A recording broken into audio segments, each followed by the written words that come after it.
Hello everyone, we're back with another video. Tom, how are you doing? Yeah, I'm doing great. How about yourself? I'm great. So I thought today we'd talk about receiving webhooks because at Svix we're mostly sending, and a lot of the content we've already created and the content that we create is generally how do our users send webhooks to their customers. But I thought it could help because our customers have a lot of users, so there's a lot of people who also need some tips on how to receive them. Yeah, that makes sense. Happy to chat about that. Yeah. So what would be some of the best practices for receiving the webhooks? Yeah, okay. So, like everything always starts with security, right? So, like, how do you get things right security wise? And the first part, and we have some resources about it on the docs, is, verifying the signature. So, like, the webhook signature is how webhooks are usually secured. And you just need to make sure that you verify the signature, with the pre-shared key. And that's it. There's not much to it.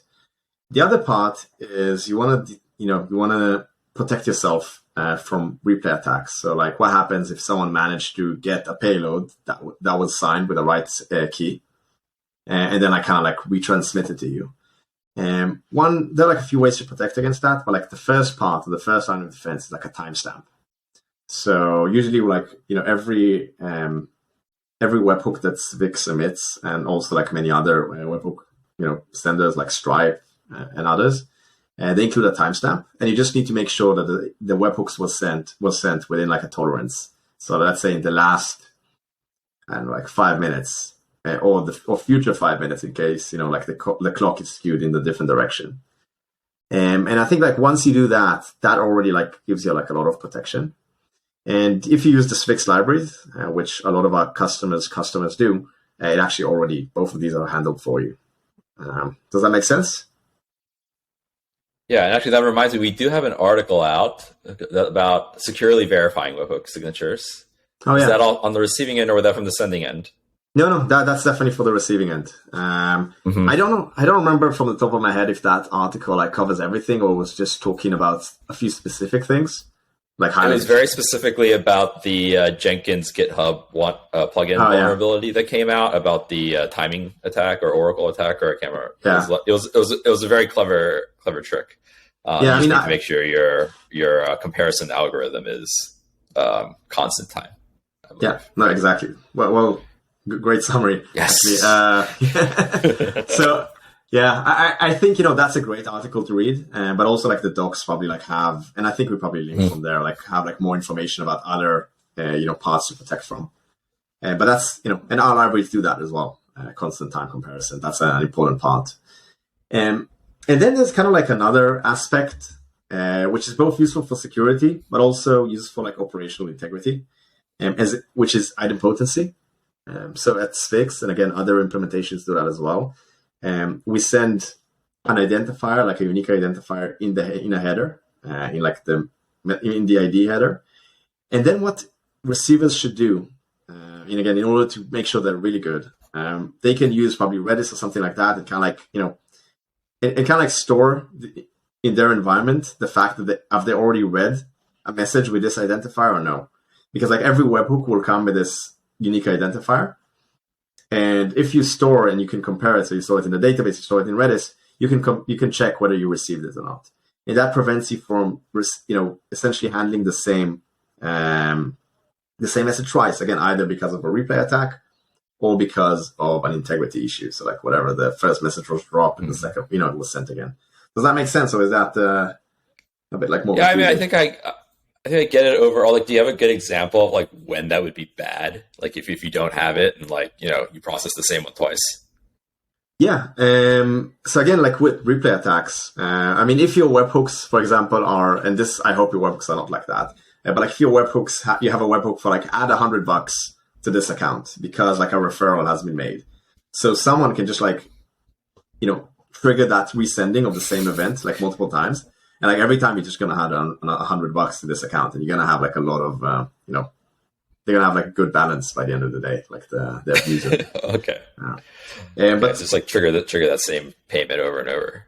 Yeah, exactly. I mean, payment or other, like non-idempotent request. So that's like one area.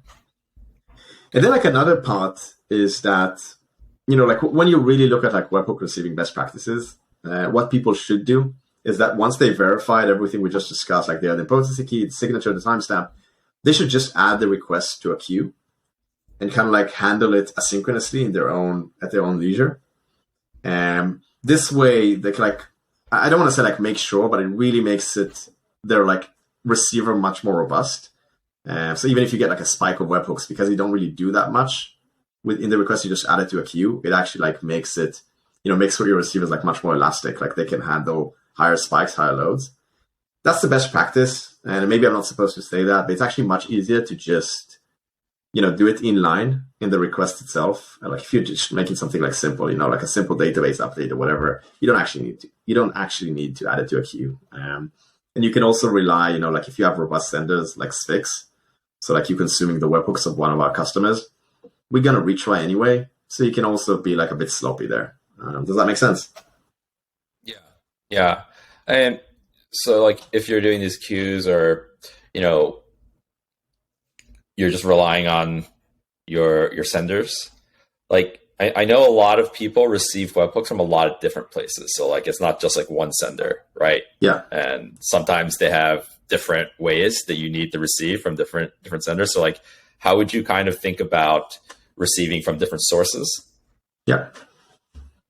Yeah. So, I mean, I think, like when you think about different sources, it's very easy to think, oh, I just heard the word webhook and next to the word Stripe, and then the word webhooks next to the word GitHub. That probably means those are the same thing. And they're not. It's the same way that they have like a GitHub API and a Stripe API, and they're not the same thing. So what I recommend is just consider them as different things. Have two different URLs, completely separate. I mean, two different paths. It can be like, api.example.com/webhook/Stripe or /webhook/GitHub. And are completely different paths that deal with completely different webhooks, and kind of like, that is the most robust and simple way to do that. And it really kind of like, insulates the two unrelated services. And it also kind of like, so when you receive a webhook and you kind of like, hey, I handled it correctly, you should return like a 2xx. So like a 200 or a 202 or a 204 or whatever, strikes your fancy. And you should also return like a 400 or 401 when there's like a failure in the signature. And I think like also like separating them really kind of like makes it clear for you to know which, like in your logs, like which one, like is it GitHub that started like failing? Is it Stripe that started failing? Like all of a sudden you have like this very nice separation as well. And obviously statistics, like which one is getting called more, all of those kind of things. Does that make sense? Yeah. I guess I have a question there.